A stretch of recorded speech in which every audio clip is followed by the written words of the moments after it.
Student कहाँ से हो सकते हैं? इन लोगों के पास बंदूकें हैं, हथियार है। नेपाल की जेलों से वहां के क्रिमिनल्स को भगा रहे हैं लोग। वहां के वित्त मंत्री को, उप प्रधानमंत्री को रोड पे भगा भगा के मार रहे हैं। लोगों को मेन डर ये लग रहा है कि यहाँ पर भी बांग्लादेश वाले हालात ना हो जाए। वहां पर भी सेम प्रोटेस्ट हुए थे, सरकार गिरी थी, प्रधानमंत्री शेख हसीना को वहां से भाग करके भारत आना पड़ा था। और उसी तरीके से नेपाल के भी प्रधानमंत्री देश छोड़ के भाग गए हैं। तो आज इस वीडियो में हम यही कंपैरिजन करने वाले हैं कि जैसे दंगे बांग्लादेश के अंदर हुए थे, क्या सेम वही नेपाल के अंदर होने जा रहे हैं या फिर ये कुछ अलग है? क्योंकि अगर ये दंगे बांग्लादेश वाले ही हुए तो वहां पर क्या हुआ था आप सभी को याद है। बांग्लादेश ने भारत के झंडे जलाए थे, जितने भी बकाया बिल थे करोड़ों अरबों रुपए के।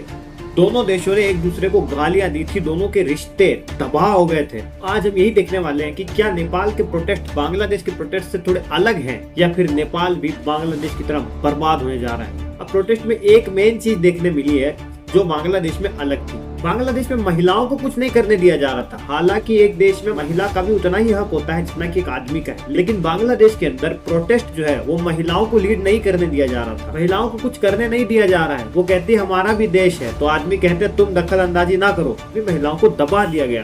तो क्या नेपाल में भी ऐसा हो रहा है? बिल्कुल नहीं।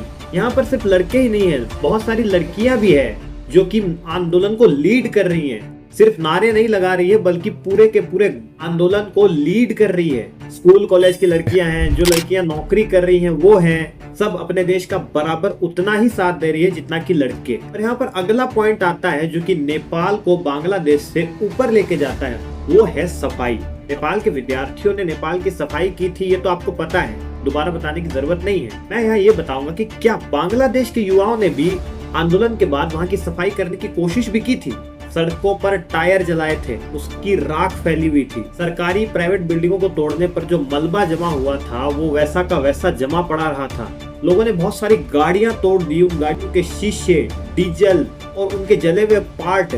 इसके अलावा एक और चीज, सड़कों पर बहुत सारे पत्थर भी पड़े थे। उन पत्थरों को बाद में लोगों ने पुलिस वालों और आर्मी पर फेंक करके मारा था। पर यहाँ पे अच्छी बात ये देखने को मिल रही है कि नेपाल में ऐसा कुछ भी नहीं है। नेपाल के बच्चे बराबर जहाँ जहाँ आंदोलन कर रहे हैं उसके बाद में की सफाई कर दे रहे हैं, जिससे जगह जगह पर लगी हुई आग, जले हुए टायर, गाड़ियों के शीशे वगैरह से लोगों को तकलीफें कम हो रही है। तो ये वाला पॉइंट तो नेपाल को जाता है। लेकिन इतने सारे आंदोलन को मैनेज करने के लिए ग्रुप कॉल करना पड़ता है, सारे ग्रुप से कनेक्ट रहना पड़ता है, जैसे व्हाट्सएप के ऊपर रहते हैं। लेकिन अभी नेपाल में रिसेंटली व्हाट्सएप बंद है। अगर आपको कोई जानकारी फेसबुक से भी प्राप्त करनी है तो फेसबुक भी बंद है।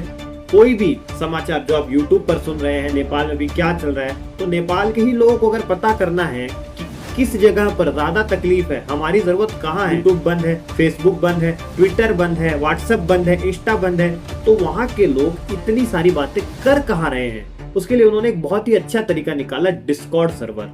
आप लोगों ने देखा होगा कभी बच्चे लोग गेम खेलते हैं तो उसके अंदर 3-4 दोस्त मिलकर के आपस में बातें करते हैं, उसे डिस्कॉर्ड सर्वर कहते हैं। ज्यादातर ये गेम में काम आता है, लेकिन अभी नेपाल के बहुत काम आ रहा है। ये सारे ग्रुप कॉल वाले सोशल मीडिया प्लेटफॉर्म बंद है, तो वो लोग जो ये साबित करता है कि जेनजी सिर्फ गुस्सा नहीं है, दिमागदार भी है। खैर अभी के हालात ये हैं कि वहाँ के प्रधानमंत्री देश छोड़ के जा चुके हैं। नेपाल के अंदर एक बार फिर से चुनाव होंगे और एक नई सरकार इलेक्ट होकर के आएगी, जैसे बांग्लादेश में आई थी। लेकिन तकलीफ ये थी कि बांग्लादेश की नई वाली सरकार भारत के खिलाफ में थी। देखा जाएगा ये कि नेपाल की आने वाली सरकार कैसी होगी।